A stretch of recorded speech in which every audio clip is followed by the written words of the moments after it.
Percy Yiptong, bonsoir, merci d'être avec nous. Vous êtes l'une des figures de proue de ce mouvement. Bienvenue sur TV5 Monde. Vous avez lancé un appel à la diaspora mauricienne à Londres, à Paris. Elle s'est mobilisée aussi. Que reprochez-vous aux autorités? Déjà, c'est incroyable que le peuple mauricien, si docile, si gentil, vienne devant le Parlement et le bureau du Premier ministre et réclamer la démission du gouvernement après 9 mois après avoir été élu.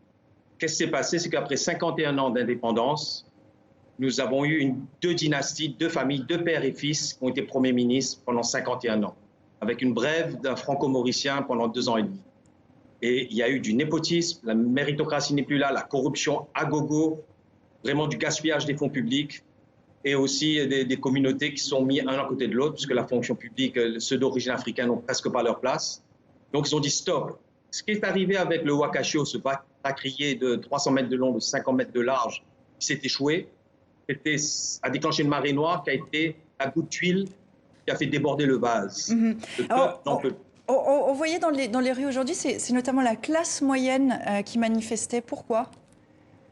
Déjà, on n'a jamais vu des franco-mauriciens ou des sino-mauriciens manifester dans les rues. C'est des minorités, ils représentent 1%. Parce que la classe moyenne est la plus touchée par la crise économique qui affecte les Maurice après le Covid. Parce que les classes pauvres, ils ont des aides sociaux. Les riches, même s'ils ont enlevé 90% de leur richesse, ils vont vivre 3 générations.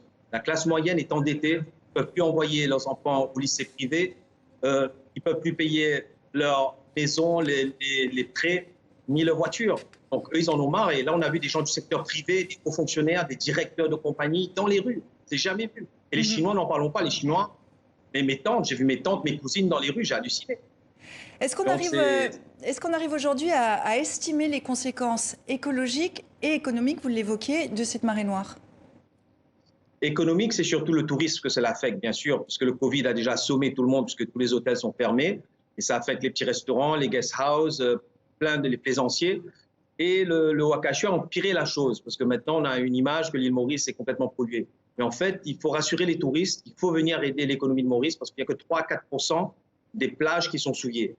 Et heureusement que le parc marin et le côté environnemental a été protégé, mais aujourd'hui, on a des dauphins et des baleines qui s'échouent depuis 2 jours par dizaines. Donc, la catastrophe écologique est là, mais elle aurait pu être 100 fois plus grave si le peuple ne s'était pas mobilisé pour fabriquer des bouées, barrages, des boudins, parce que l'État n'en avait pas. On en a fabriqué 30 km avec de la paille de canne, des bouteilles en plastique. Le peuple s'est uni. Ce peuple qui s'est uni pour sortir Maurice et la préserver pour que la catastrophe, la pollution ne soit pas plus grave. Les sorties, la marée noire est arrivée devant le Parlement et devant le bureau du Premier ministre. Dites stop, parce qu'il a merdé.